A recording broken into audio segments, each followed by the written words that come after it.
You're next, please. I come from an agency, or I'm actually with an agency right now, Bart, that had the luxury of having a $4.5 million budget surplus. It made the news, it made the headlines, because in this economy, that's unheard of. But how did it happen? It happened because there was good fiscal management. It happened because we did tighten our budget. It happened because there was a board that had a mindset that said, we're not going into another year in a deficit. We're going to fix it this time. It was political will. The political will to get it done on the BART board is the same political will I'd be bringing to the Board of Supervisors. That political will says that there are too many things that are actually fluff that could be cut. One of the things that we did was look at the number of cars we had and decided that, you know what?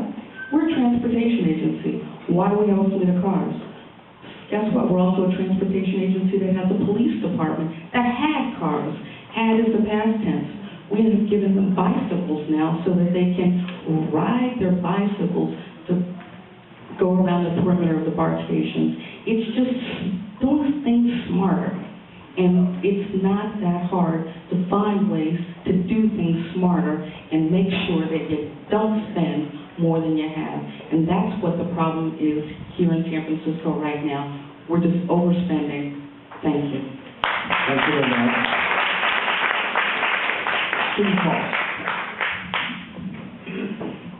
So as a fellow who cut my teeth at the federal budget office when I first got out of graduate school, I can tell you, we all know this, there's three ways that politicians generally try to solve a budget problem, any budget problem which we chronically have, which is to cut, tax, and pray. You cut as much as you can before someone screams too loud, you tax as much people as you can before they scream too loud, and you're really afraid that the economy comes back before you have to cut some more. What we try to do. Well, I think in this city, what we should try to do is improve, enhance, and sustain. We all know that there's money sloshing around in the government. It's actually astonishing when you see it from the inside. There is money sloshing around in the government. You see it. And part of the reason why it sloshes around is because it's in corrals.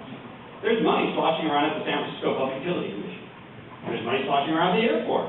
There's money sloshing around lots of enterprise agencies, but they cannot be released into the greater good because of the way they're captured in the budget process. Tough problem. The way you release it, though, is you give those agencies more responsibility to take care of the problems you care about. SFPUC can do more for our environment, can do more for our facilities. Airport maybe can do more for transportation. So we need to find a way to release some of those funds. I don't have a lot of time to do a budget thing. So, enhance, taxes need to be rebalanced. They're not really well done in this city. There is a payroll tax problem. And then sustain, our economy is going to come back. And as I said it now twice, I'm going to say it 3 times. It's going to come back right here in District 10. And we've got to make sure that when it comes back, that the money is Thank you, Steve. Thank you. Christine and Mia. Thank you, Keith. I think what we need in our budget is more revenue. I think we need discipline, and I think we need some sobriety. I think this is a perfect example of where District 10 can be part of the solution, in that what is the biggest revenue generator in the city? For a long, long time, we're a beautiful city, people want to visit us, it's tourism. Tourism in District 10, who'd have thought? But we have potential at Pier 70, we have potential at the India Basin shoreline, we have potential further down the road in the shipyard. We absolutely need to create historic districts. We have one in Dogpatch, we could create one on 3rd Street in Bayview. All of these things can attract visitors to a part of town that out-of-towners don't typically visit. I think we can do more to encourage shopping local, shop third, check out shopthird.com sometimes.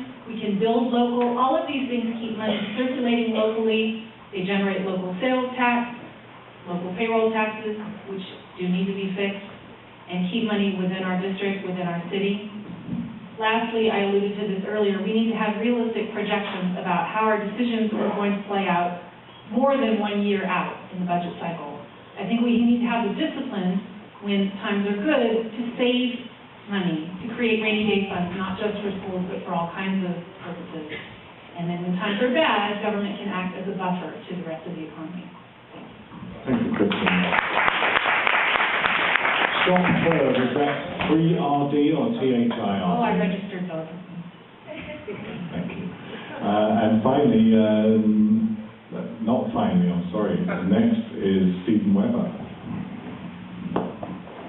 Well, I'm going to reiterate probably just about everything you've already heard. You need to put in the sound business and accounting practices, which will go back and look at every line item on a budget with accountability and review.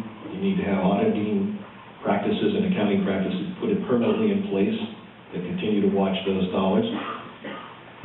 There are dollars, as they said, that are floating out there. And again, part of that is because a lot of the different diverse groups and departments and other people who receive city funds aren't involved in the city budget process at the beginning. A lot of the social agencies and programs that actually need the funds are also not involved at the beginning of a budget process. I believe that it has to be all-inclusive. You have to get everybody's input ahead of time. The tax system, as everybody has said, definitely needs to be revamped. And it's not just the payroll tax. It is basically every portion of the city's tax system. And again, I would have to agree with Mr. Moss. This district is where we're going to rebuild the city from. It has all the potential. It has all the possibilities. And most of the ideas you've heard here tonight are excellent ones that could all be put into place here in this district. Thank you. Now, finally, Honorable Mrs. Johnson. Thank you very much. No more business as usual. That's where it's got to start. No more throwing away 10 years on a $1 deal for the city and county of San Francisco. San Francisco has an opportunity to become almost like a microcosm city. The city has so much freedom to do with its budget differently from other cities around the nation because it's San Francisco. And San Francisco is seen as a place where they have the will to do it. They are creative in San Francisco. Where is that creativity? You cannot corporatize the universe. Whatever happened to the respect for small businesses? Somebody needs to bring that concept back. Whatever happened to the concept of giving people, just individuals, small business, people with ideas and ingenuity, the type of corporate consideration that this city has spent 10 years giving? Redevelopment is a tragedy, is a budget tragedy for this city. And people saying, well, Bayview is not gonna, what happened to Fillmore?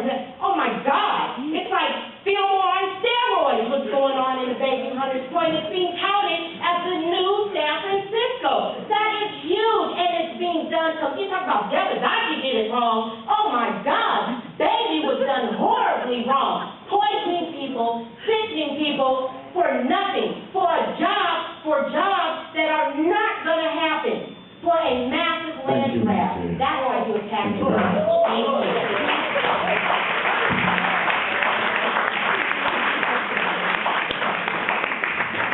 Well, thanks to our candidates for answering all those questions and for the questions we got from the audience. And thanks very much for the audience for doing that.